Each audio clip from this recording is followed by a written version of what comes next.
you're not coming up with all these ideas for your website yourself. Your customers are giving you that content, and that just takes so much of the hassle and the stress out of writing your website by just gathering all those little pieces of information. Hi, and welcome to Helping People Perform, the podcast that gives you fascinating insights into those people whose chosen vocation is to help others perform at their best. From consultants to teachers, sports coaches to financial advisors, all of my guests share a passion for getting the most out of individuals, teams, and organisations. Enjoy the episode.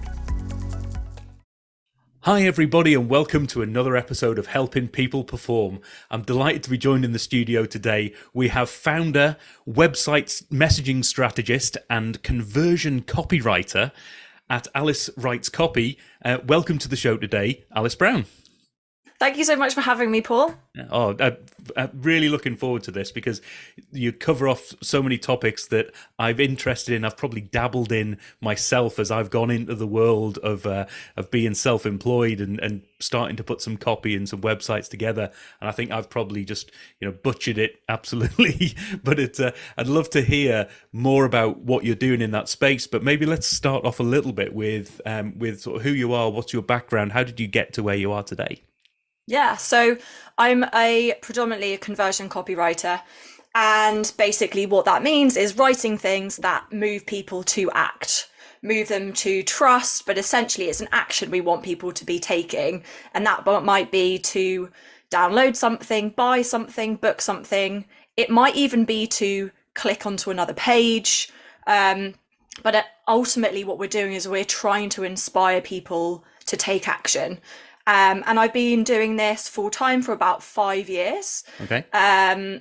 Previous to this, I was in the world of adventure sports. Okay. So I worked in surf schools and ski schools for about 12 years. Started when I was about 15, 16, and I did my work experience in a surf school in Cornwall. And I just got so hooked. I was just totally obsessed with it. Right. So it was very busy summers, quite quiet winters, that cycle. And I was coaching as well as doing some of the managerial side and the admin. And every single day I was spending time with people who were nervous. Right. They were hesitant. Surfing can be potentially a little dangerous. Mm. So there was there was reason behind a lot of their fears, but some of it was irrational. Some of it was worried about having to put a wetsuit on, having to be around other people with snot dribbling down their face. Right. So I was really up and close and personal with these obstacles and hesitations that people had. Mm. And it was our job as coaches, and also when I was emailing them when they were booking, to help them overcome those obstacles and hesitations and fears, whether they were physical, irrational, emotional, psychological hesitations that they had. Yep. So I realized after a while that there were various fears and obstacles that people had that would come up again and again. Mm. And it got to a point where I finished university and I had a really busy summer and I had absolutely nothing to do in the winter. So I was like, right, how can I make myself more indispensable to these businesses?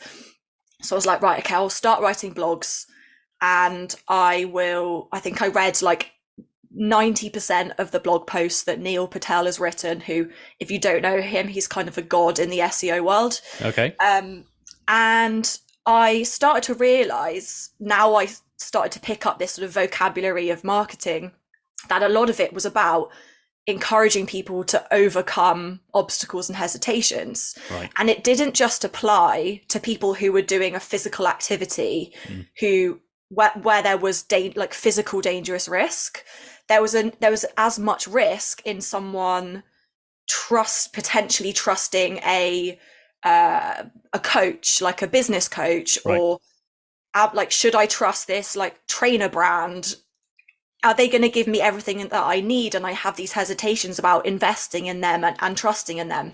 So I saw this crossover between the adventure sports world and almost any other business, Right. where it was about communicating to people that they don't need to be worried, to support them, to make them feel comfortable, and like, you know, if they have questions, it's okay to ask them. And so, yeah, that's what really led me into the world of marketing. And so that's what I try and do with my clients these days, is look at who they're trying to attract, Right. highlight the obstacles and hesitations that they have before purchase, before following them on Instagram, before, while they're in the free trial period, whatever their business looks like, overcoming those obstacles and hesitations in, well, my job is website, but also encouraging them to overcome them on other mediums, other platforms, Right. other forms of communication, so that they've got that steady flow of customers coming to them. There aren't those roadblocks, or if there are those roadblocks, these businesses are encouraging them to, well, their own clients to move past them, push them out the way, and feel confident moving forward, eventually to the point where they're converting. Right. Oh, it's wonderful. I think I love a good crossover story. I love it when people take lessons from what is seen as a completely left field example and bring it into something completely different. And the other side of it that I really love, you mentioned there about, you know, people's anxieties won't necessarily be about the sport itself. It's the putting on the wetsuit or the snotty nose or whatever it might be.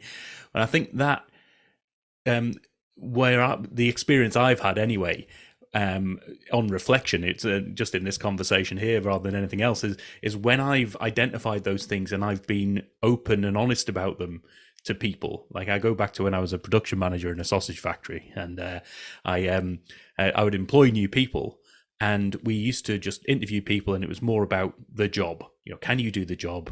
Blah blah blah. You know, are you available? Can you physically do it? Have you got the capacity?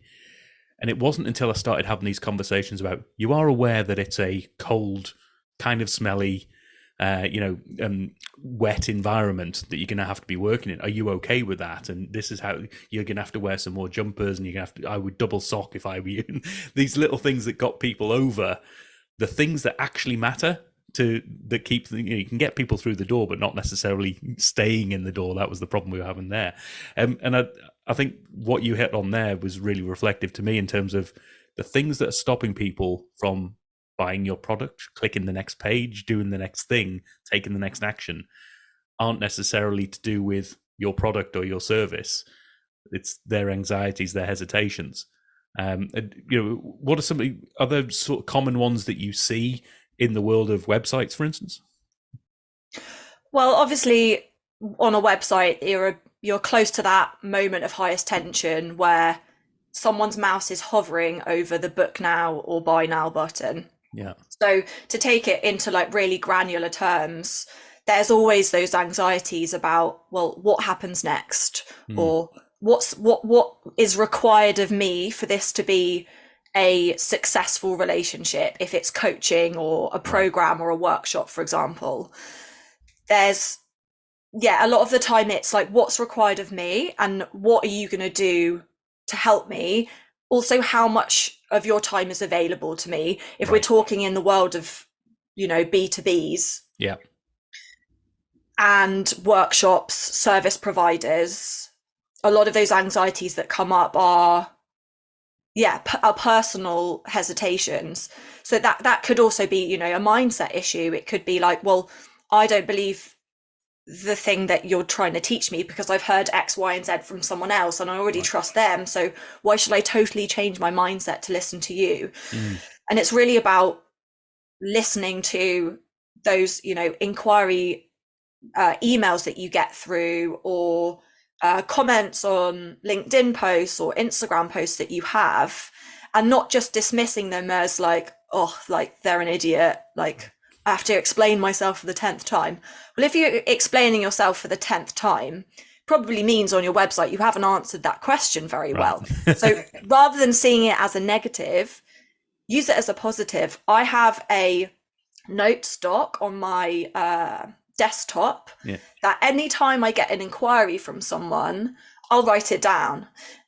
I'll sort of copy and paste the email, or I'll like transcribe the voice note someone sent me, And if it comes up multiple times, I'll put it in a LinkedIn post, I'll add it to my website. Right. And you can, rather than seeing it as irritating, see it as fuel and opportunity for yourself to address those obstacles and hesitations. Yeah. On your website, the closer you can recreate that experience that someone's going through before they're invested in you emotionally, also financially, Yeah. the more you can overcome those things, the more that you've got that nice fluid pipeline of people coming to you, because there's no floating question marks of, oh, well, I'm not quite sure what's required of me of this, or I'm not sure how many hours you're going to give me, or what the email support looks like. So see that as an opportunity that you can go ahead and improve your marketing communications, whether on your website or elsewhere. So that, you're making that fluid pipeline faster, more efficient, so you're going to see more people coming out the other end, which will look like bookings, inquiries, and sales. Yeah, and that's ultimately what people are after, isn't it? It's the end of the pipeline. How do you manage that pipeline and ease people through it in a way, firstly to get them in one end, but also to convert them to the end point that you're looking for as well. So maybe let's talk then about, in terms of Alice Wright's copy in the business, what do you, in terms of who you help and how you help them? So what do your clients tend to look like, and what sort of engagements do you have with them? So my clients are usually service providers rather than product based.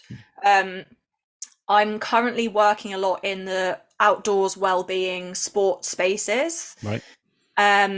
But generally the common struggles that they have are being able to communicate so it sounds honest and genuine to who they are or who their brand is, but without it sounding really salesy. Right.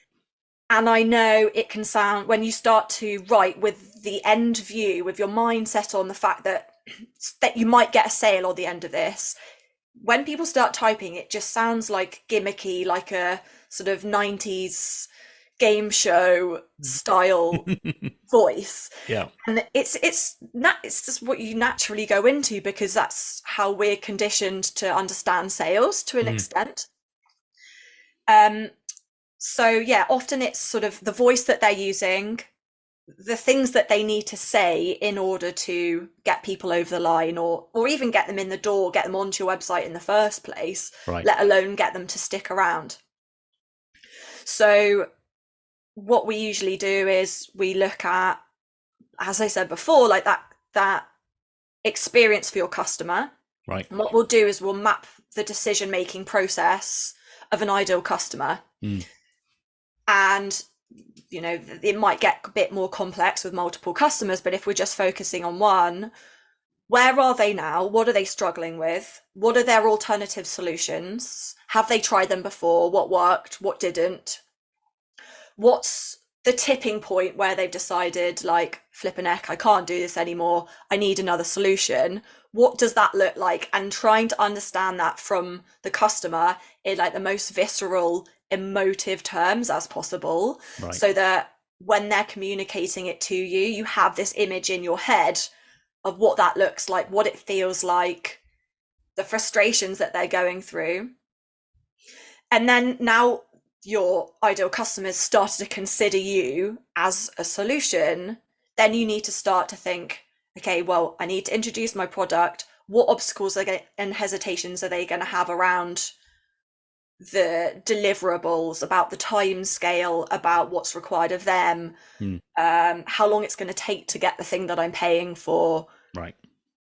Is there like an upsell that you're going to give me that's going to give me something else and more time with you? And mapping out that decision-making process. And that really is the foundations for all of the website messaging, whether it's your homepage, your about page, your sales page. It's it's inserting yourself into that experience and basically being a mirror and holding that mirror up to your customers and saying, like, this is you, like, you are here, you want to be here, and I'm going to be the facilitator to get you to achieve what you want to achieve. And I know, like, your podcast is about performance, and one of the things I was thinking about beforehand was, yeah, I'm helping my clients perform, but they're helping their clients perform. Yeah. Because performance is all about reaching potential and, you know, improvements, whether it's social or professional or with your relationships, etc. Yeah. By communicating to your customers that you understand what that decision-making process is and you totally, you know, feel for them, you're helping them reach their potential in the fact that they are going to be able to, you know, have a better life or improve their experience or their relationships or their success at work. Is about helping them reach their sort of peak performance as well. Oh, that's amazing. And so will you, you know, one of the questions I've always had in my mind is when's the best time to engage someone who's doing these sort of copywriting and website services? You know, is it before you start and have anything? You've got nothing, you've got no web page, you've got nothing set up yet. But what happens if you have? You know, when's the best stage in the journey to get involved, or is there not a best stage? For me, the most successful projects that I've worked on have been when my client already has a customer base. Okay. There's nothing wrong with getting a copywriter when you're starting from scratch. Absolutely nothing wrong at all. But if it's going to be one or the other, I would say the best time is to already have a customer base and be happy with those people. Right. You know, likely they're going to be early adopters. They can see something in you. You might not be able to communicate that yet, but you have a good relationship with those people. Whether it's product-based or service-based, you want at least a small handful of people who really like what you do. Right. Because when we create a website and we don't have an existing business, our go-to is look at someone else who does the same thing as me. Yeah. They seem pretty successful. I'd like to be successful, so I'll do what they do to get there. And that often leads to messaging and copy that's repetitive. It's not very unique. It makes you start to feel sometimes a little bit beige because it's messages that your customers or your potential customers have seen multiple times. So it doesn't help you, it doesn't differentiate you. Right. Saying that, most of the clients that I've had, like the very first iteration of their website, they did all themselves. And when you're starting out and you have limited resources, it makes sense. Yeah. For example, like I designed my first, like did all my branding to start with, but I got to a certain level and I knew who my customers were. I had a better idea and feedback on what they needed. Then I got a professional brand designer to reshape it all with actual sort of data and research to back it up. Right. So to parallel that, when it comes to copywriting, often people will sort of imagine what their ideal customer is and what they look like, who they follow on Instagram, what TV programs they watch on Netflix, how many dogs they have, what they do at the weekends. And it's that those ideas are formed in your head. Yep. Or maybe you're having a conversation with someone else like, oh, who would we really like to work with? It works up until a point, and the point is when you have customers that you can actually ask these questions to. Right. Because then you can see, okay, I've asked these questions to understand what their decision-making process is. Let's compare their responses to what I currently say on my website. Right. Is that the same thing? If it's the same thing, you're a genius and well done. Yeah. If it's not the same, then it's fuel for you to adapt, tweak, change what you have on your website so that you are following that, mirroring that decision-making process for your customers. So as a very long answer to your question as to when did you hire a copywriter, the most effective results are going to come when you have real past customers to engage with, to ask those questions. Yeah. So you're essentially, what you're doing is you're bypassing the assumption stage where you're assuming what those customers have, and you've actually got some proper data or some anecdotes and resource that says this is actually what's driving. Yeah, no, that's great, because I think that a lot of time, one of the anxieties that I went through, I went from being employed for most of my career through to being self-employed and sort of setting up the website and going on to social media more and using LinkedIn at a different level, and podcasting. All of this as part of something I'd never done as an employed person, and so you asking yourself, when do I do this? Is it right for me? Am I making a mistake by starting off? By doing something myself. And I think on reflection, it's a lot about, you think that what you do first is going to be the be all and end all for where you go. And I think there are some key things that you can get right in the early stage to help you, but ultimately you can always pivot. You can always do something. You can always get expert opinion to redo what you've got already. And I think that's been a big lesson for me in this space. One of the bits I just noted down when we were talking earlier on, that because it hit home so much with me, is that sort of style of communication that comes across in your writing and the copy side of it. I'm certainly one who, when I'm communicating with somebody on a one-to-one basis or in a group, it's much more personable. It's much more chatty and humorous and things like that. But when I come to writing something down, I end up with the sort of the strategic big words. I'm coming up with all of these fancy terms because I think that's what people want to hear, or I think that's the best way that it's described. And are there any sort of things that people should be thinking about, or any traps that people fall into, anything that they can be doing to avoid communicating in a way that doesn't come across well to their potential clients or current clients? So I would start by, if you're able to have conversations with your customers to validate this, that's fantastic. Think about how sophisticated they are in your industry. And I often use yoga teachers as an example for this, in that I try to do a lot of yoga. I say I do a lot of yoga. The intention's there. Nice. And when I first started yoga, there's all this talk of like Vipassana and asanas and all the really complicated Indian names for all of the positions. And right. It's really confusing and alienating. And you just want to be nice and relaxed and like just follow the instructor in yoga class, and suddenly all these words come out at me where I'm like, wait, what are you talking about? I don't, what is Chaturanga or any of those terms, and it knocks people sideways. So think about what terminology your customers use, because there are so many people who say, oh, well, I am my ideal customer, so, maybe I don't need to do that market research, or it gives me better insight into how I should sell X new product because I am my ideal customer. Right.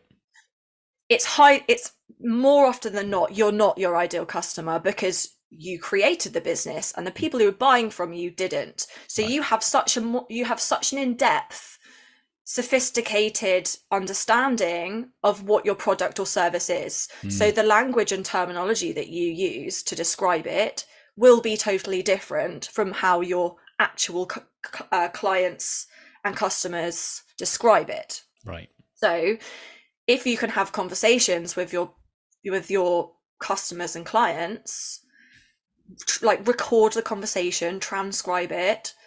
This is a technique that I use for, I'd say basically all of my web copy projects. Is I have interviews with my clients. Right. I record it, I transcribe it, and the language that they use, it fills up probably 40, if not more, % of the web copy that I write for my clients. Because right. I know the language is going to resonate with them because it's come out of their mouth. Right, yeah.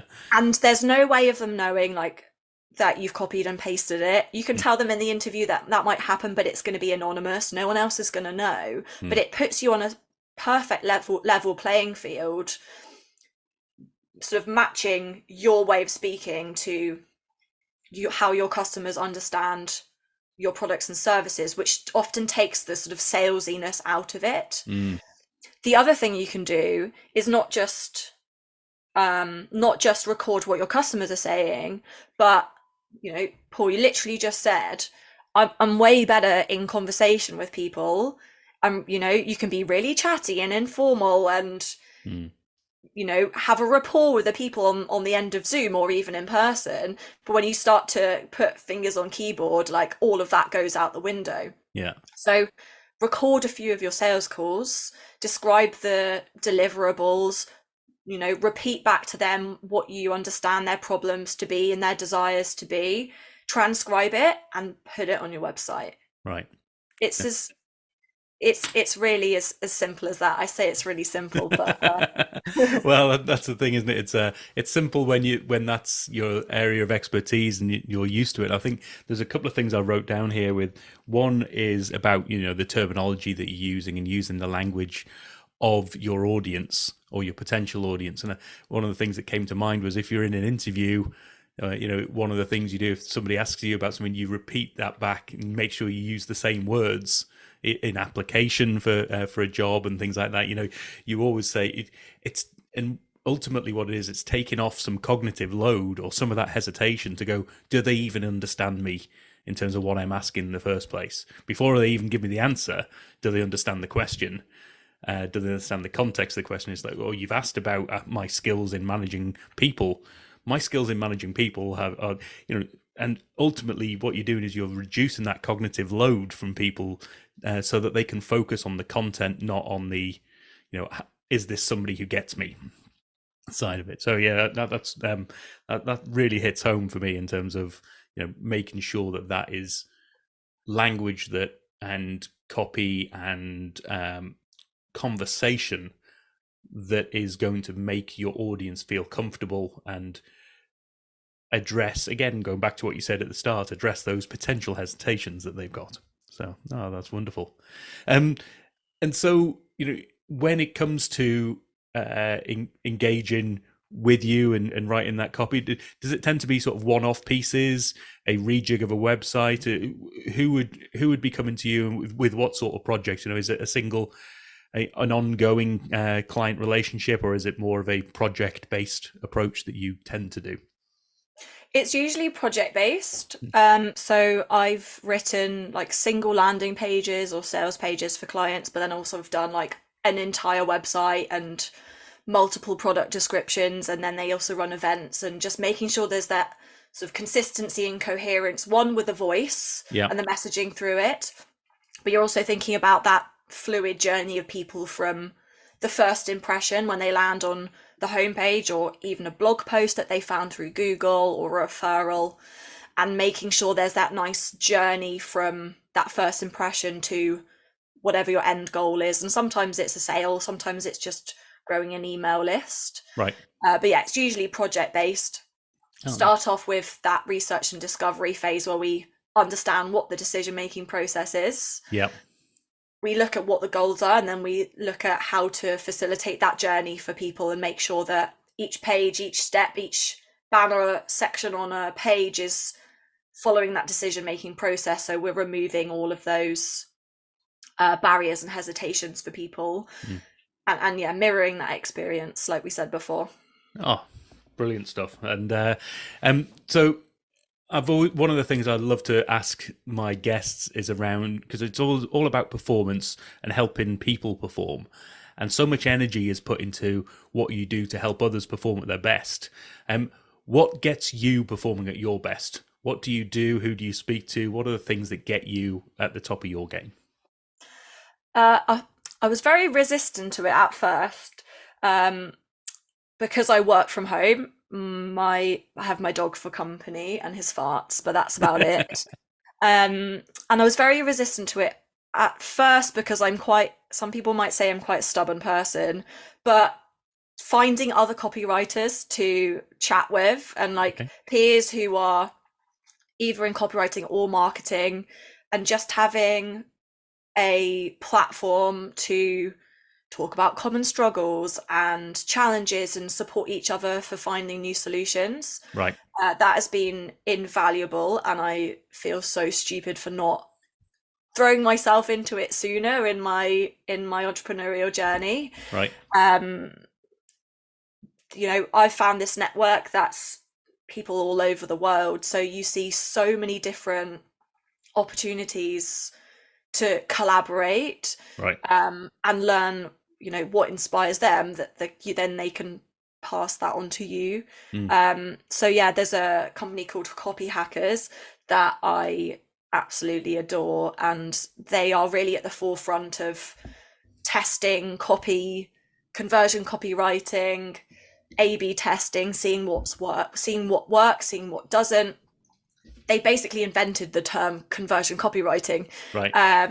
So yeah, I'm in like a sort of mentor program with them at the moment, which is really adding fuel to the fire, because you can see that these people have done it before. They've created incredible businesses. They invented a term that is now commonly used in marketing. So yeah, that's really inspiring. So yeah, they're called Copy Hackers, and it's run by Joanna Wiebe. And the two mentors that I would love to, just give a little shout out. Yeah, go for it. Amy Posner and Summer Weiss have been really amazing in helping me in the last few months. Right. Brilliant. And I think, one of those areas you talk about, going into something and being wary or hesitant, and we'll come back to that word quite a lot, really, of going into a professional network. Was that hesitancy because you thought you're going in direct competition with people, or was it maybe an imposter syndrome element, or what are some of the hesitations that hit home for you in those stages, and how did you overcome them? Very early days, it was definitely competition. Right. It was a stubbornness of like, I don't need to chat to other people and I can do this just fine. And then you work by yourself every day. My husband chats to people all day for his job. Right. And he comes home and he's like, I can just have some peace and quiet. And I'm like, I haven't spoken to anyone all day. Right. And that sort of imbalance, I think, might have had something that pushed me towards the just start chatting to people. And yeah, definitely the initial feeling of I need to be 100% professional. I must show no weakness. I have no problems.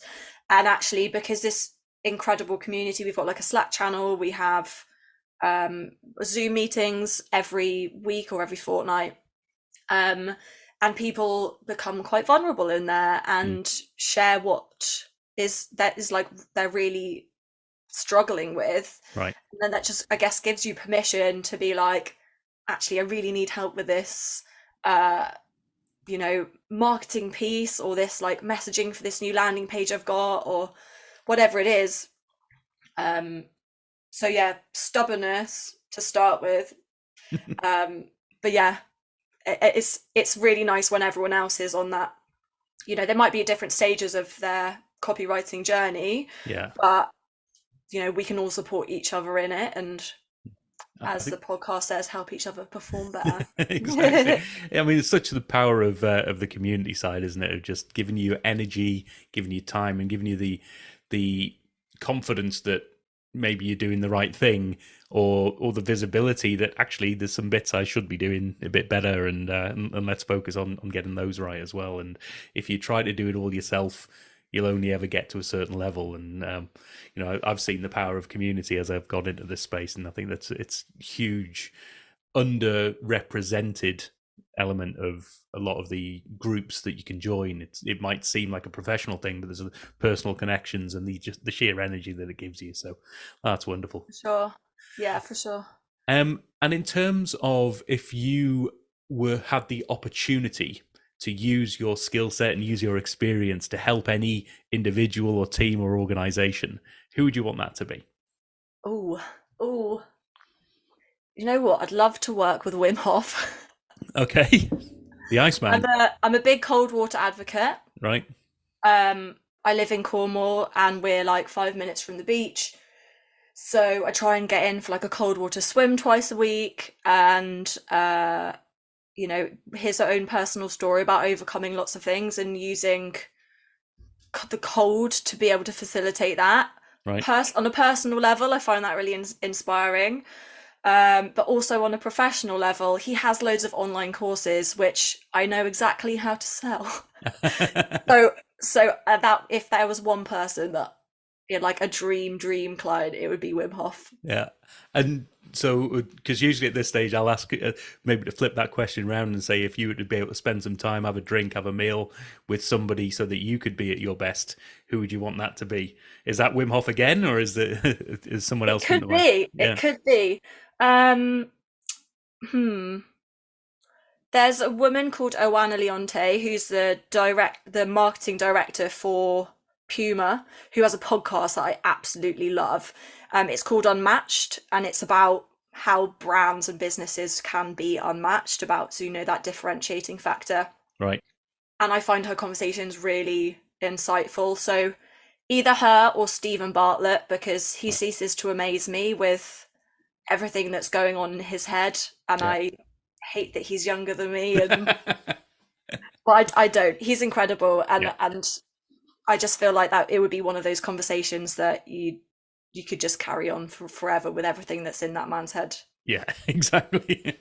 Oh, some amazing people there. And what I've been making notes as we go through, and I think there's plenty of people that we can tag in or give some links to as well, because some of the things around Wim Hof and some of those other podcasts, we'll make sure that the links are in there so that people can learn for themselves off the back of this. So, so if you were to give the audience any sort of key pointers, what's one thing that they should leave this podcast thinking about, considering when it comes to their copyright and their websites, etc.? Talk to your customers. Right. Whether it's in person, and you've got a little voice recording app on your phone, whether it's on Zoom and you video it and transcribe it, whether you have a post-purchase thank you survey, it just needs to be one question to say what brought you here.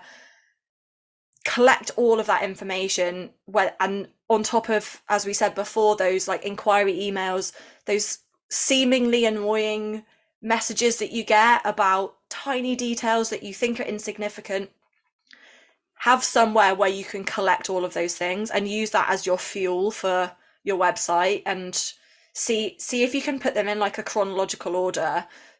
Logically, what makes sense, right? What are people thinking about first, and you utilize that as sort of the narrative and the flow for your website, right? Because, as I said before, you're not coming up with all these ideas for your website yourself. Your customers are giving you that content, and that just takes so much of the hassle and the stress out of writing your website by just gathering all those little pieces of information and just copy and paste it.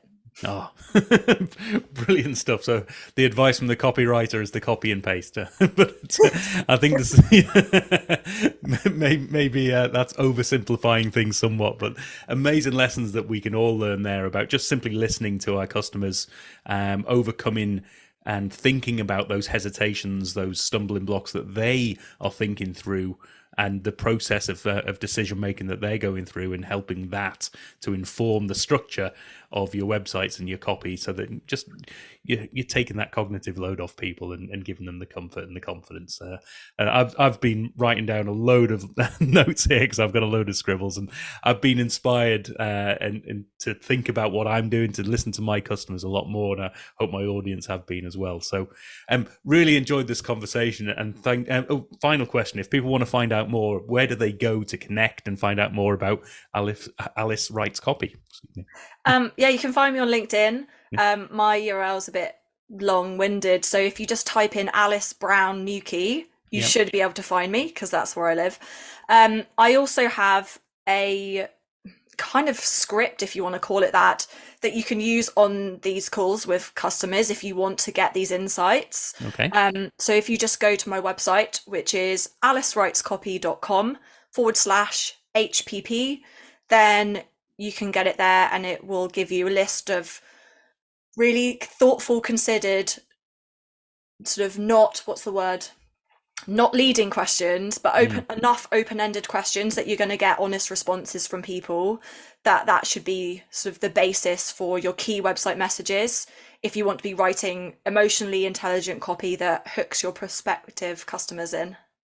Brilliant. Thank you so much for that. I mean, that's such a great resource for any of our listeners to go to. And I'll make sure that all those links, we'll get your LinkedIn profile link in the show notes, as well as links to your website, etc. So people can just go down to those show notes, click on there, and get yourself involved, connect with Alice, and see where this copywriting journey takes you. So, I mean, so much to think about, so much value in this podcast in its own right, and I think there's so much more in those freebies that you're given and off the back of this, and the insights that you're giving for people. So, love what you're doing, and really inspired me to get thinking and to do something different. So, thank you so much for being on the show today, Alice Brown. Thank you so much, Paul. See you soon. Cheers. Thanks for listening to today's episode.